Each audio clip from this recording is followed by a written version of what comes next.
Kamis tanggal 7 September 2023. Menurut saya itu bicara nanti akan prosedur.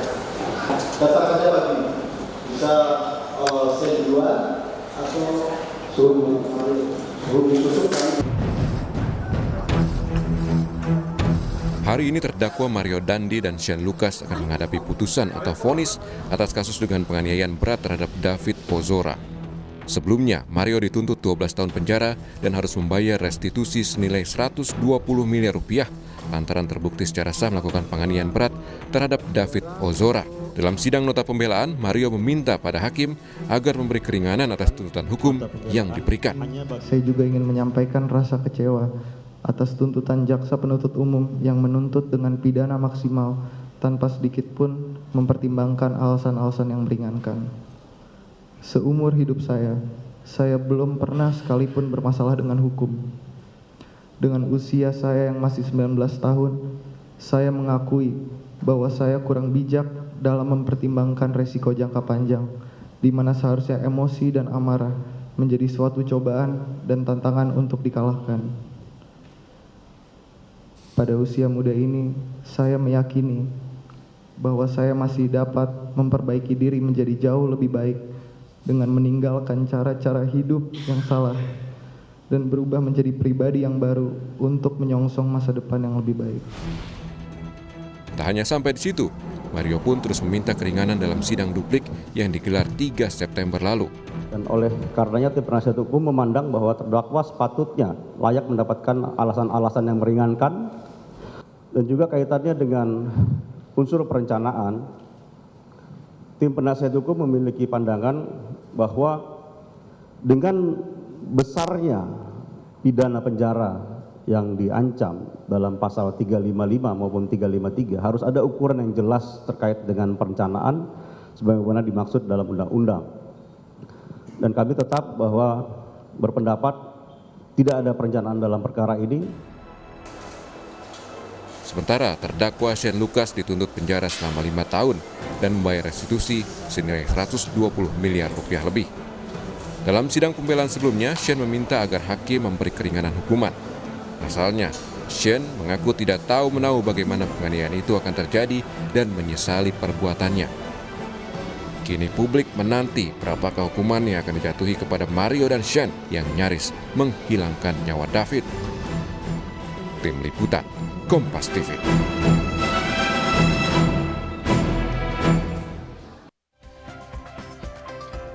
Saudara, sidang vonis terhadap 2 terdakwa Mario Dandi dan Shane Lucas hari ini akan digelar. Sejumlah pembelaan hingga meminta keringanan hukum sudah dibacakan oleh kedua terdakwa. Lalu apa saja yang sebenarnya meringankan juga memberatkan jelang vonis keduanya? Kita akan membahas dalam dialog Sapa Indonesia pagi hari ini bersama kuasa hukum terdakwa Shane Lucas, Happy Sihombing, dan juga kuasa hukum David Ozora, Melissa Anggraini. Dan nanti akan juga bergabung pakar hukum pidana Abdul Fikar. Kita akan ke kedua kuasa hukum dulu, Pak Happy dan juga Mbak Melissa. Selamat pagi, Pak Happy, Mbak Melissa. Selamat pagi, Mas Randy. Ya, saya akan ke Pak Happy dulu. Pak Happy, dalam pleidoinya kemarin kan Shane ini mengaku menjadi korban begitu, dan ini juga diharapkan jadi satu hal yang meringankan dari putusan yang akan dihadapi Shane hari ini. Sebenarnya mengapa pernyataan Shane ini menjadi korban? Apa yang dalam konteks apa Shane ini menjadi korban? Ya, terima kasih Mas. Jadi begini Mas. Ya. Jadi seperti fakta sebelum kejadian kan ini kan klien kami Shane ini kan dikelabui ya. Quote and quote kan ini kan dikelabui sama oleh Mario. Oke. Dia itu diajak untuk suatu tempat nongkrong. Oke. Dia sebenarnya diajak untuk nongkrong. Tahu-taunya tak ada sudah punya apa si Mario, ya kita nggak tahu ya apakah dia sudah ada membuat skenario atau bagaimana, ya kita tidak tahu itu. dia diajak ke suatu tempat, yaitu yang terjadilah di TKP itu. Oke. Jadi bagi kami itu dia adalah korban pengelabuin ya yang dilakukan oleh Mario. Oke, Pak Happy, ya, Ya. sorry, saya potong. Ini ada dua hal yang berbeda antara dikelabui atau dikuasai. Sepertinya Mario dan Shane ini juga kan sudah mengenal cukup lama. Tapi kalau publik melihatnya, termasuk saya juga, sebetulnya Shane ini dikuasai oleh Mario sehingga menuruti apa yang diperintahkan oleh Mario begitu. Bagaimana tanggapan Anda soal ini? Ya, memang ada yang hal juga memang, jadi seperti si Mario ini di mata Shane ini adalah orang yang punya karisma ya. Ya, jadi orang yang punya karisma dia itu, dan si Shane ini penurut aja gitu. Nah, jadi dia juga sudah menjadi, sebelumnya juga dia mendapat tekanan-tekanan juga dari Mario, karena itu juga karena masalah motor yang dipinjam oleh si Shane dulu waktu beberapa 2 tahun lalu atau setahun yang lalu ya, sebelum kejadian ini itu motornya dirusak dan dia juga dimarah-marahin sama si Mario, dan di situ dia sudah bilang udah meminta maaf tapi tidak secara legowo dimaafkan oleh si Mario. Oke, berarti anggapan dikuasai itu betul. Tapi pertanyaan saya begini, kenapa masih berteman dengan Mario dan apa tidak ada upaya untuk melihat penganiayaan itu yang cukup sadis dilakukan oleh Mario? Apakah tidak ada upaya untuk lari dari dari peristiwa itu dan melaporkannya ke pihak berwajib, malah alih-alih Shane ini malah diam di tempat dan menyaksikan penganiayaan yang begitu sadis begitu. Pembelaan Anda sebagai kuasa hukum soal ini bagaimana? Ya, ini hal yang menarik, Mas. Jadi sebenarnya ini setelah dari fakta di persidangan, itu kejadian itu adalah hanya 16 detik. Hanya 16 detik. Jadi itu terbukti dalam persidangan, yang itu yang selama ini kan kita tidak mengetahui. Memang kalau kita lihat di video itu, saya juga mengatakan ya perbuatan si M ini memang ya kita lihat bersama lah, menilai masing-masing. Tapi itu adalah 16 detik. Dan si Shane klien kami ini, dia pada mulanya itu tadi, Mas, dia tidak menyangka dibawa ke TKP, dan juga dalam percakapan juga mereka di mobil itu adalah untuk klarifikasi. Untuk klarifikasi kepada David. Jadi dia tidak nyangka akan terjadi seperti itu, tapi kalau setelah dia sadar, maka dia menghalau lah di detik yang ke-17 itu dia halau, maka tidak terjadi. Kami sampaikan juga dalam pledoi kami itu ya faktanya juga, sebagiannya juga diapresiasi apa yang sudah dilakukan oleh Shane. Kalau Shane membiarkan, bisa saja terjadi hal-hal yang tidak diinginkan, yang lebih buruk terjadi kepada anak David. Dan itu tidak terjadi. Dan kita syukurin itu, dan itu tidak terjadi, dan juga David sekarang sudah kita lihat keadaannya bagaimana sekarang ini dalam perkembangan yang terkini. Begitu Mas yang dalam tanggapan kami, Mas. Baik. Saya ke Mbak Melisa. Mbak Melisa, saya tidak bicara soal Mario Dandi dulu karena di sini tidak ada yang mewakili Mario Dandi, tapi khusus untuk saya minta tanggapan soal Shane Lucas karena ada kuasa hukumnya yang bergabung bersama kita hari ini. Mbak Melisa melihat tuntutan tuntutan jaksa 5 tahun dengan membayar restitusi 120 miliar, apakah itu sudah cukup untuk menanggung konsekuensi yang sudah diderita oleh David? Iya, kalau kita lihat persidangan secara utuh terkait dengan bukti, saksi, ahli, saya rasa apa yang disampaikan oleh Bang Happy tadi sudah terjawab seluruhnya di dalam persidangan. Yang pertama, tidak ada ajakan nongkrong-nongkrong. Dari awal Mario nelpon itu sudah untuk memukuli David. Bahkan sudah terbukti juga di dalam persidangan ada chat dari Shane terhadap teman-temannya, terhadap pacarnya, akan apa yang ingin dia lakukan bersama dengan Mario. Itu yang pertama. Yang kedua, bahwa dalam proses di perjalanan pun sudah ada bahasa-bahasa terkait dengan niat jahat yang akan dilakukan oleh Mario Dandi. Saya pikir ahli juga sudah menyampaikan ya, bahwa tidak ada yang membuat ancaman atau membuat Shane ini merasa terancam jiwa dan raganya sehingga dia tidak melerai dari awal. Oke, Saya pikir itu yang hal saya yang maksud tadi. tidak, Ya. iya, hal yang buruk itu sudah terjadi, Pak Happy. Kalaupun Shane melerai di akhir itu kondisi David sudah tidak berdaya sama sekali. Bahkan kalau kita ingat lagi di awal kejadian ini ada tindakan persekusi terhadap David Ozora dari diminta push up, posisi tobat itu saja sudah tidak manusiawi. Dan kalau kita cermati lagi dalam persidangan Tempo pada saat diputarkan video itu, kita lihat bagaimana tidak ada reaksi apapun terhadap leraian dari Shane Lucas. Yang membuat mereka semua terhenti ini adalah teriakan dari saksi kunci yang ada di lokasi.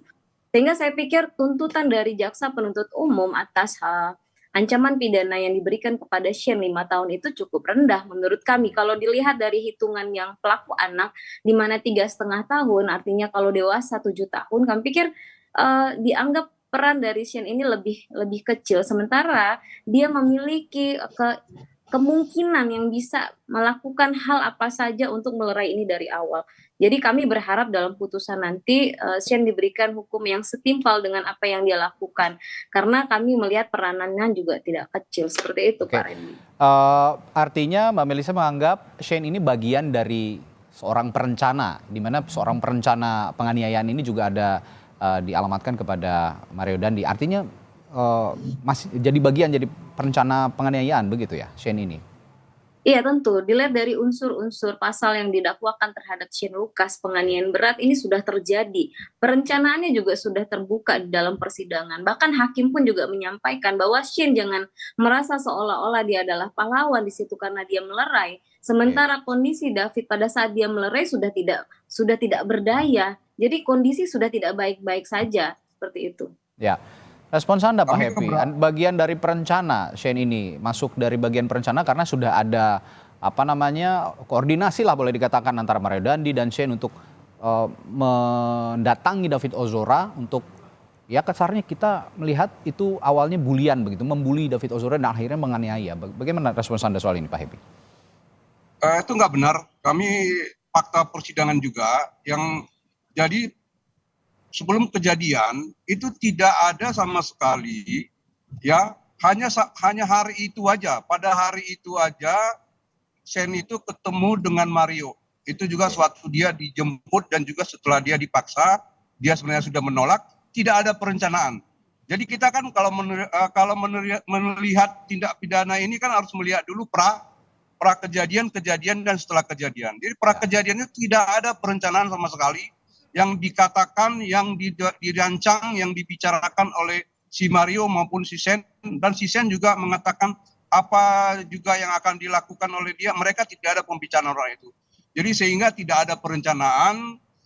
Si Shane tidak ada ikut merencanakan, tidak ada punya minat, niat, dan juga tidak ada konspirasi dalam hal ini. Dan kemudian bahwa si Shane ini, kalau kami juga mengatakan ya dia hanya sebatas merekam. Oleh karena itu kami juga nanti minta kepada, kami juga berharap, harapan kami dan juga harapan si Shane, maka itu kami dalam pembelaan kami mengatakan kami secara sesuai dengan hukum fakta-fakta di persidangan kami minta bebas.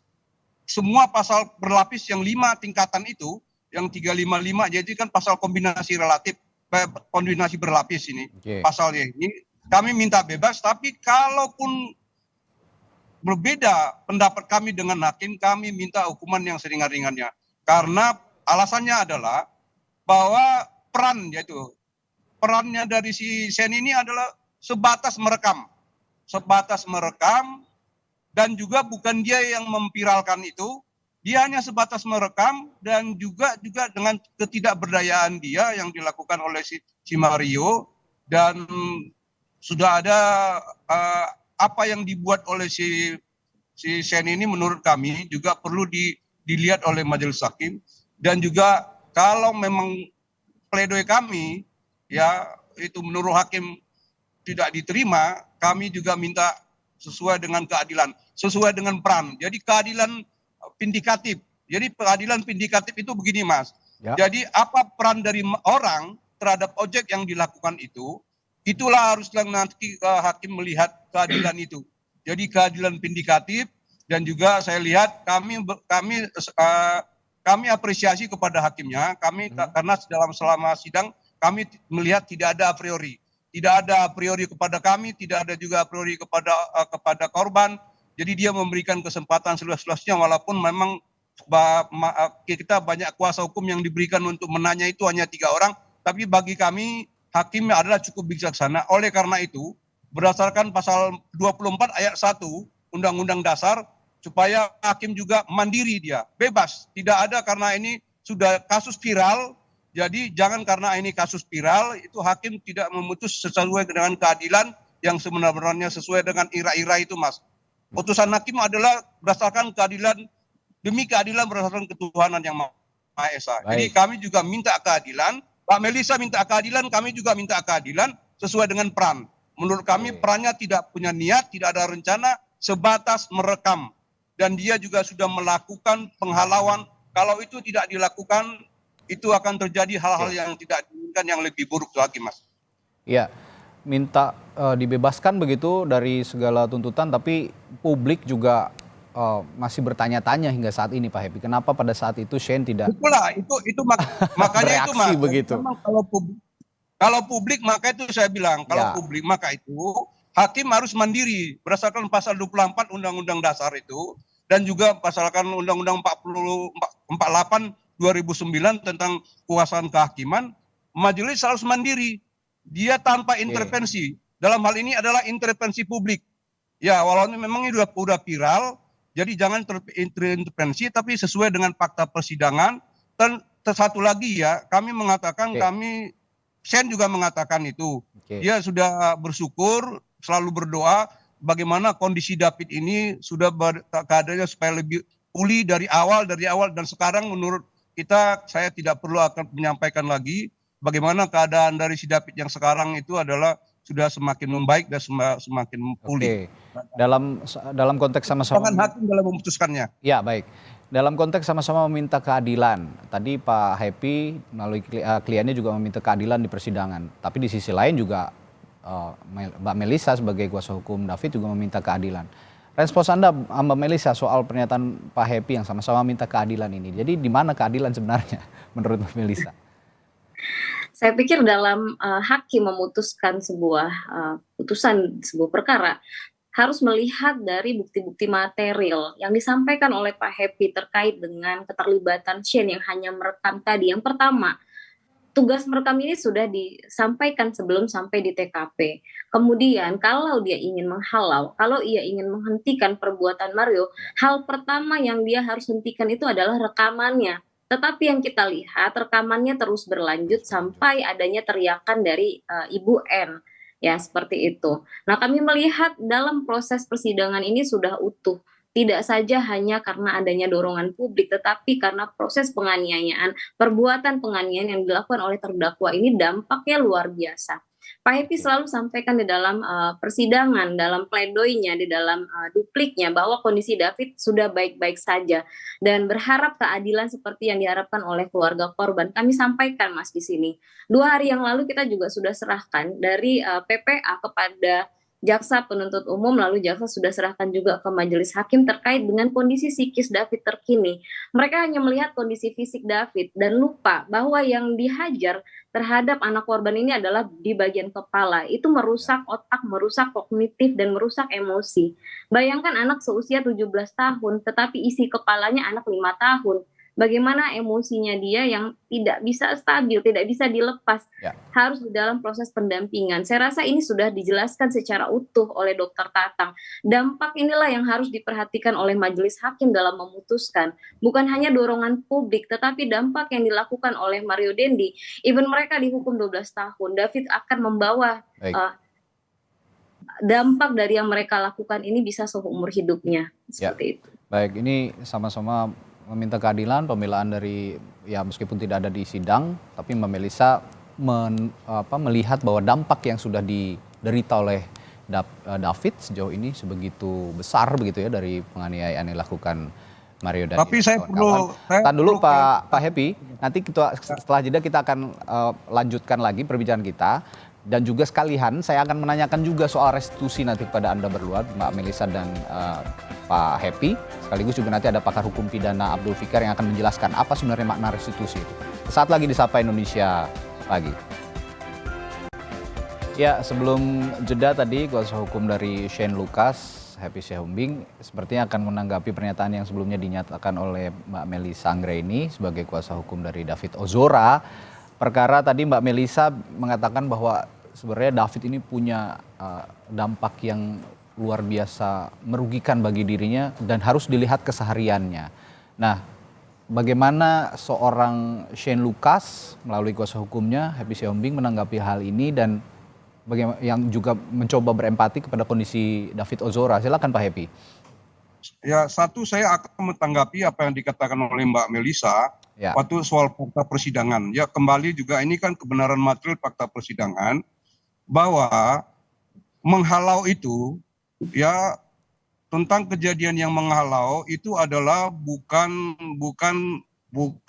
karena ada teriakan dari ibu saksi dari ibu apa itu lupa saya namanya, Ya. Tapi kita juga lihat jadi dalam waktu persidangan di ahli digital forensik itu Shane dulu setelah menghalau itu baru ada teriakan woi ke belakang. Jadi itu fakta itu yang tidak bisa terbantahkan, yaitu yang waktu kita dilihat di kalian dari digital forensik yang diputar. Jadi di situ itu pertama soal itu. Yang kedua adalah soal kembali lagi keadaan dari apa itu tadi, kembali lagi majelis hakim ini harus memutuskan bagaimana bukti-bukti keadaan terkini itu yang kami selalu ungkapkan dalam persidangan. Ya. Keadaan terkini kondisinya si David itu tidak dibuktikan, tidak dijadikan sebagai bukti oleh jaksa penuntut umum. Jadi yang keadaan itu yang diberikan di luar persidangan adalah bukan sebagai alat bukti, sebagaimana yang dikatakan ditegaskan oleh pasal 185 KUHP. Jadi keadaan yang kondisi sekarang itu yang kami minta sebenarnya, supaya publik, kami korban dan juga kami yang Shane Lucas ini yang diperhadapkan sebagai terdakwa itu juga melihat bagaimana keadaan yang sebenarnya yang Nah, mungkin itu saya perlu tanggapi ya. Ya, silakan Mbak Melisa. Iya, terkait dengan kondisi terkini yang diminta oleh kuasa hukum dari Shane Lucas, bahwa dalam pasal 355 ya UHP terkait dengan penganiayaan berat berencana, yang dilihat itu adalah peristiwa ketika penganiayaan itu terjadi mengakibatkan dampak seperti apa, sehingga bukti-bukti itulah yang diserahkan oleh jaksa penuntut umum ke majelis hakim, bukan kondisi 6 bulan setelahnya, sehingga kondisi hari itu setelah dirawat tanpa adanya bantuan apapun dari terdakwa, saya rasa tidak ada dampak apapun terhadap hukuman, karena yang dilihat adalah sesaat setelah peristiwa itu mengakibatkan apa gitu. Mungkin nanti ahli yang akan menjelaskan, tapi itu menurut saya tidak ada kewajiban dari jaksa penuntut umum untuk menghadirkan bukti terkini 6 bulan dari kondisi David hari ini. Baik Mbak Melisa, Pak Happy, ini juga sudah bergabung pakar hukum pidana Abdul Fikar di Sapa Indonesia Pagi. Selamat pagi Pak Fikar. Ya, Pak Fikar sepertinya masih di mute Zoom-nya. Selamat pagi Pak Fikar. Baik. Pak Fikar, selamat pagi. Kita tadi sedang berbincang dengan Pak Happy, kuasa hukum dari Shane Lucas, Pak Happy Sihombing, dan juga kuasa hukum dari David Ozora, Mbak Melisa Anggraini. Ini tadi mereka berdebat soal pembuktian-pembuktian di persidangan yang tidak menurut mereka masing-masing tidak sesuai. Nah, ada tuntutan juga dari kuasa hukum Shane Lucas bahwa tuntutan 5 tahun penjara dan membayar restitusi 120 miliar ini terlalu berlebihan dan meminta dibebaskan dari segala tuduhan. Dan Mbak Melisa sebagai kuasa hukum dari David Ozora menilai justru 5 tahun ini terlalu ringan, harusnya maksimal begitu. Apa yang bisa Anda jelaskan dari perdebatan kedua kuasa hukum ini, Pak Fikar? Iya, saya kira apa yang dituangkan di dalam tuntutan jaksa penuntut umum itu sudah didasarkan pada fakta-fakta yang terjadi di persidangan gitu. Bahwa ada perbedaan sudut pandang dari masing-masing pihak terhadap fakta persidangan itu pasti. gitu, karena masing-masing pihak berdiri di atas kepentingan masing-masing. Umpamanya jaksa penuntut umum itu memang mewakili negara untuk menuntut warga negara yang melakukan pelanggaran atau melakukan kejahatan gitu ya. Tentu saja juga ada pedomannya. Pedomannya adalah kitab undang-undang hukum pidana atau pasal-pasal atau ketentuan-ketentuan yang didakwakan. Dia tidak boleh lebih atau melebihi dari apa yang sudah diatur di dalam undang-undang. Nah, bahwa kemudian jaksa penuntut umum yang mewakili negara ini memilih satu jumlah tertentu dari tuntutannya, gitu ya. Nah, saya kira itu juga sudah melalui satu pertimbangan ketika jaksa melihat fakta persidangan, gitu. Yang penting dia tidak melebihi batas maksimal dari tuntutan yang diperbolehkan oleh undang-undang, gitu. Jadi memang sangat subjektif kalau menurut saya, ya. Karena itu di dalam persidangan itu selalu ada 3 pihak, ada negara yang menuntut seorang yang melanggar hukum, ada pelanggar hukumnya, ada pembela yang melihat dari perspektif keberadaannya, gitu ya, keberadaan terdakwa. Dan nanti hakim akan menilai itu, gitu. Hakim akan menilai itu dan hakim akan memutuskan, begitu. Baik, itu secara umum demikian. Nah, saya juga yakin Pak Fikar sudah mengikuti persidangan kasus ini ya. Dan tadi saya sempat berbincang dengan Pak Happy dan juga Mbak Melisa. Dari Pak Happy tadi mengatakan bahwa kliennya ini justru sebenarnya korban dari David Ozora karena dikelabui dan dikuasai, kalau saya menyebutnya dikuasai begitu ya. Nah, sedangkan Mbak Melisa harus juga dilihat dampak yang dirasakan oleh David Ozora saat ini, betapa besarnya dampak yang terjadi akibat penganiayaan yang dilakukan oleh David, maksud saya Mario Dandi dan juga kawan-kawannya. Nah, Anda melihat secara spesifik Shane Lucas menjadi korban dan David dampaknya saat ini yang sangat buruk dari penganiayaan dari Mario Dandi. Bagaimana Anda melihat ini, Pak Fikar? Iya, ini kan sebenarnya kejadian-kejadian yang seringkali terjadi pada anak-anak muda, gitu ya, pada relasi-relasi yang dilakukan oleh mereka yang menjelang dewasa, yang anak-anak muda yang masih tanggung gitu, yang ketika melakukan sesuatu itu berpikirnya terlalu pendek gitu. Nah, karena itu mereka berani ya melakukan, bahkan kan itu sebenarnya mendekati kekerasan yang melampaui gitu ya, hampir melakukan, menurut saya sih hampir kriminal gitu ya, hampir melakukan perbuatan yang sangat ekstrim gitu ya, sampai ini bahwa itu terjadi karena apakah itu spontan, apakah itu direncanakan dan sebagainya. Nah, itu yang tugasnya pengadilan sebenarnya yang memeriksa itu gitu ya. Tugasnya jaksa membuktikan bahwa itu dilakukan dengan sengaja dan berencana, bahkan umpamanya seperti itu. Sebaliknya umpamanya penasihat hukum akan menampilkan situasi-situasi di mana terdakwa itu melakukan itu apakah karena terpengaruh ataukah karena niatnya sendiri ataukah karena apa gitu. Nah, ini yang akan nanti dipertimbangkan oleh majelis hakim, apakah perbuatan itu satu kesengajaan ataukah umpamanya hanya spontanitas dan sebagainya. Itu yang akan dilihat oleh majelis hakim seperti itu. Nah. Baik, lagi-lagi soal pembuktian di persidangan begitu ya, kekuatan-kekuatan pembuktian dari jaksa maupun dari kuasa hukum yang bisa menjadikan pertimbangan majelis hakim untuk memutuskan hari ini nanti jam 10 persidangan akan dimulai. Nah, Bapak-bapak, Ibu-ibu, kami juga secara khusus membahas soal restitusi. Saya akan ke Pak Happy dulu sebagai kuasa hukum dari Shane Lucas.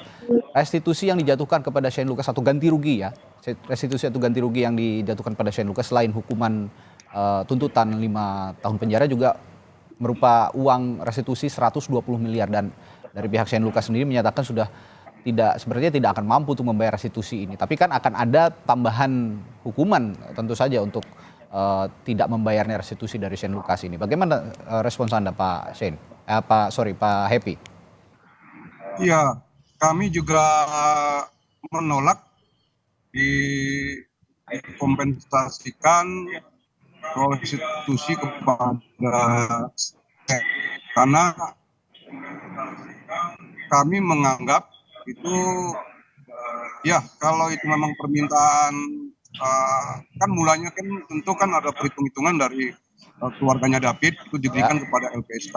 Tapi bagi kami itu kami juga permasalahkan penghitungan dari LPSK itu hingga sebesar itu. Ya, soal besaran juga kami menolak itu ya. Itu pertama ya. Yang kedua, soal itu mau dikompensasikan untuk hukuman pada Sen kan itu 6 bulan. Kami juga keberatan. Karena itu tadi kembali lagi kita kepada awal, kami meyakini Sen itu tidak ikut serta untuk melaksanakan karena dia kan didakwakan pasal 55. Jadi tidak ikut serta dia untuk melaksanakan penganiayaan itu. Tidak ikut serta merencanakan, tidak ikut serta juga dia tidak melakukan perbuatan penganiayaan itu.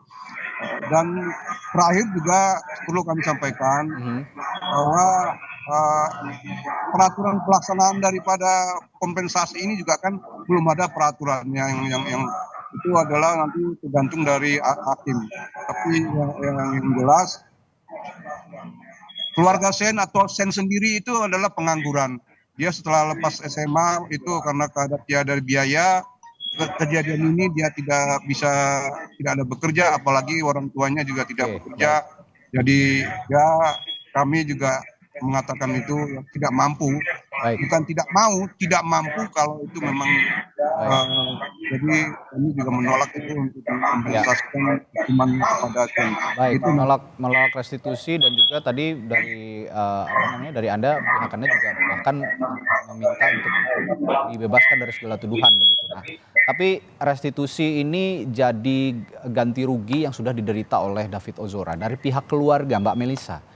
120 miliar restitusi yang dibebankan kepada para terdakwa. Apakah ini sudah cukup untuk pihak keluarga? Oke, yang pertama restitusi adalah hak ya. Itu yang harus dipahami dulu. Itu adalah hak bagi korban. Sehingga ketika kami mengajukan permohonan perlindungan terhadap restitusi ini justru berkas penetapan dari P19 yang diminta oleh jaksa. Artinya memang benar-benar adalah hak. Terkait dengan angkanya berapa itu adalah kewenangan dari LPSK menghitungkan terutama proyeksi ke depan. Karena tidak bisa tertebak bagaimana kondisi David dan apa saja yang dia butuhkan. Tetapi kalau dianggap terlalu besar atau seperti apa, kami rasa hakim akan melihat secara komprehensif terkait hal tersebut. Tetapi kami kritik di sini terkait proses persidangan, bagaimana kuasa hukum dan terdakwa menanggapi terkait restitusi, angka proyeksi yang terlalu besar.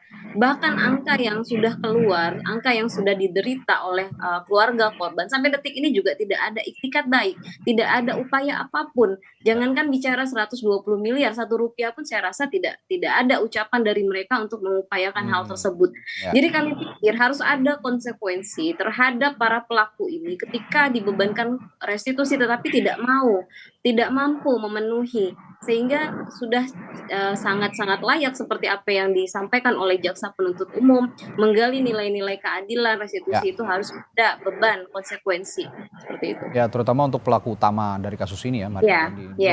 Tidak ada niat dari awal sama sekali kalau kita lihat untuk ya setidaknya berempati lah kepada David Ozora, apalagi kita berbicara soal ganti rugi, begitu. Empati saja tidak ada begitu ya menurut keluarga. Apalagi kemarin juga dalam persidangan ayahanda dari David Ozora, Mas Jonathan Latumahina juga sebenarnya berapapun harganya itu sebenarnya tidak sebanding untuk menggantikan kondisi David Ozora saat ini.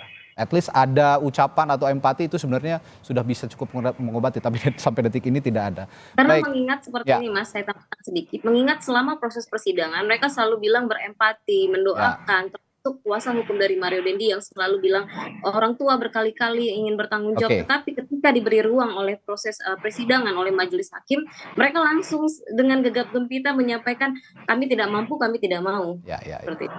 Baik.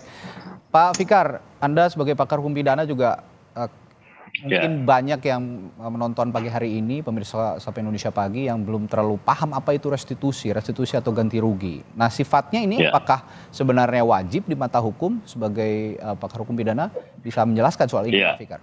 Ya, restitusi itu ganti rugi, Ya. ya, ganti rugi atas kerugian yang diderita oleh korban, gitu.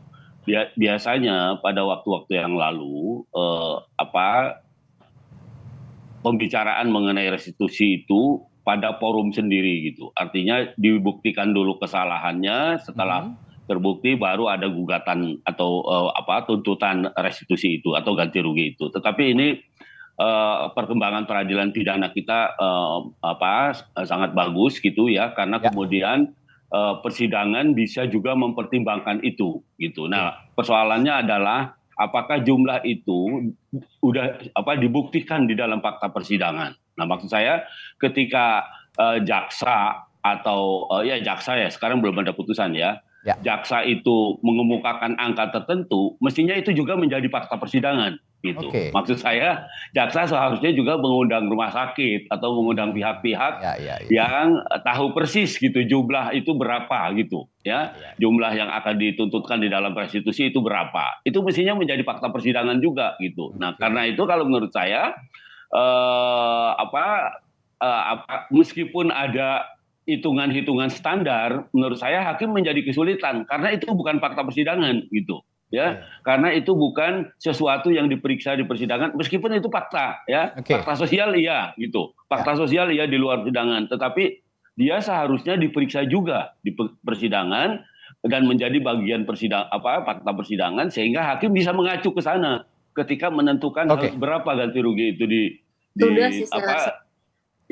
dituntut oleh jaksa atau diputuskan oleh hakim. Begitu, Mas. Harusnya jadi bagian dari fakta persidangan dan hitung-hitungannya jadi jelas begitu ya, restitusi yang akan diberikan kepada para terdakwa.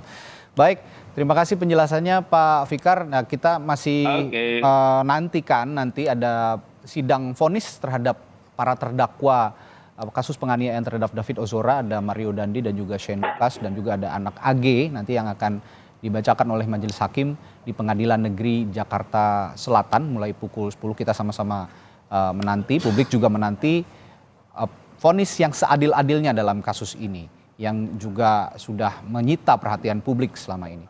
Baik, terima kasih Bapak-Bapak dan juga Mbak Melisa sudah bergabung di Sapa Indonesia Pagi.